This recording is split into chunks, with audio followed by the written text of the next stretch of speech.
Hello, this is Max Level EDC, and today I want to introduce you to a variation of the Super Tool 300 and Surge Hybrid. I'm calling this one the Israeli, and the reason is it was designed specifically for an individual who demanded that he have a legal carry in Israel, which has much more severe laws than we do about blades. And in order to meet those codes and make sure that it was something that he could carry with him every day and could help him through his journey, we came up with this. This, as of right now, is the only one in the world. I'm just saying it because it's kind of fun to think about.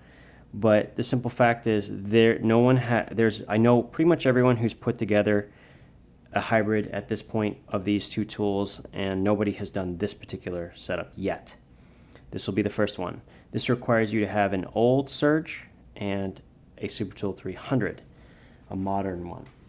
So, what do we have here? Well, we have a T-shank exchanger, we have the scissor, we have the large flat, we have the micro bit screwdriver, which is one of the most important pieces to this, the awl, which is actually still legal. We double check that, completely legal in Israel, as long as it's sharpened the way it is. And you have the bit exchanger along with the Phillips driver, the long Phillips driver, and you have the medium and small flathead screwdrivers. One of the things we've discovered throughout the course of this was figuring out how to get these four tools in here. I had to work with the various combinations quite a bit, and this worked out incredibly well. However, it is incredibly tight as well. There's almost no wiggle room in this. Now, there is enough to obviously move the implements, but the tension on this screw is very, very minor because of how tight everything is inside. The other nice thing about having the bit exchanger on this far right is you can actually use the Leatherman mutt, longer bits stored inside, and it will in fact close and have no problems, which is actually quite cool. There's no reason to use the smaller of the two, bit over the mutt bit. Now on this side, it's not really that interesting, to say the least, but I did end up using a modern Surge T-shank exchanger. What I had to do is simply remove the spring, and I also had to adjust the angle and this design of the back. It was actually not a very large modification, but the good part about it is that it does in fact lock. Not only does it lock, but it has very, very little play in this orientation, which is quite nice. The other thing I did, you may or may not be able to tell. Let me help you. Here's an original frame. Can you see the difference?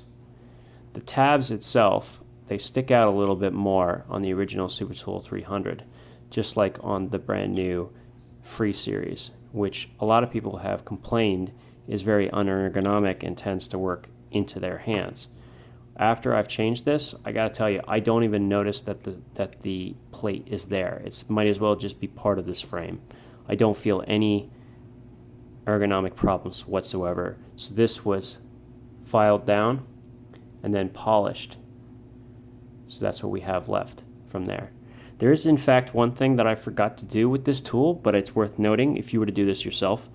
Right here, I need to make a mirror cut similar to this one on this side, which I will do tomorrow before this tool gets sent out, so it will have that as well. But you're going to want to do that because as much as this is nice, you can tell there's not a lot of grip for it. So if that's my only means in which to get this out, that's not acceptable. At least it's not acceptable to me. So you will be seeing this right before I send it out with this cut finished. And in order to do that, you're going to want to make sure that you use masking tape or some form of tape to cover all of the edges that you don't want damaged or have any sort of metal shavings that could scratch it. We're being very particular here.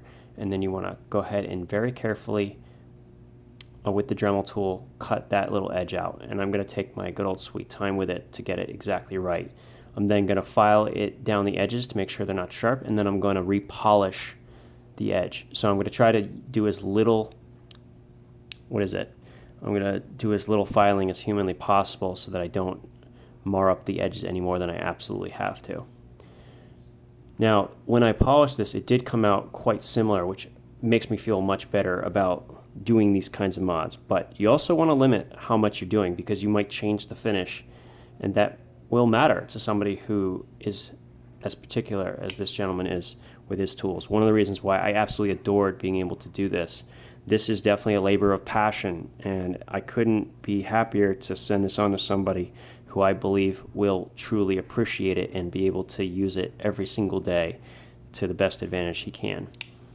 And of course, I have to have the right attention, in my opinion, to get this thing open one-handed, something that doesn't always come standard in the brand new tools.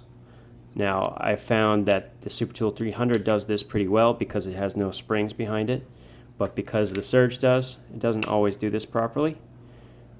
Something that I think is always important is having a one-handed plier. Now, this tool will be heading to Israel. It took 3 different brand new multi-tools to get to this.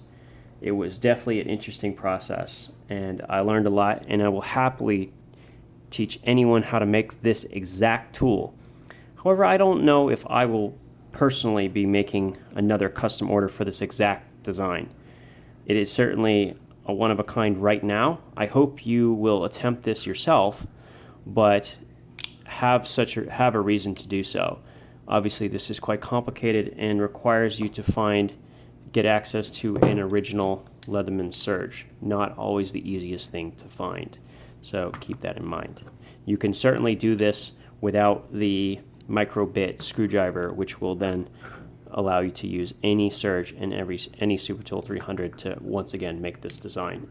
And that's probably pretty acceptable. Not everyone wants the micro bit screwdriver in the first place, so keep that in mind as well. Anyway, I hope you enjoyed this. I know I really enjoyed making this, and this has been a really cool first custom order.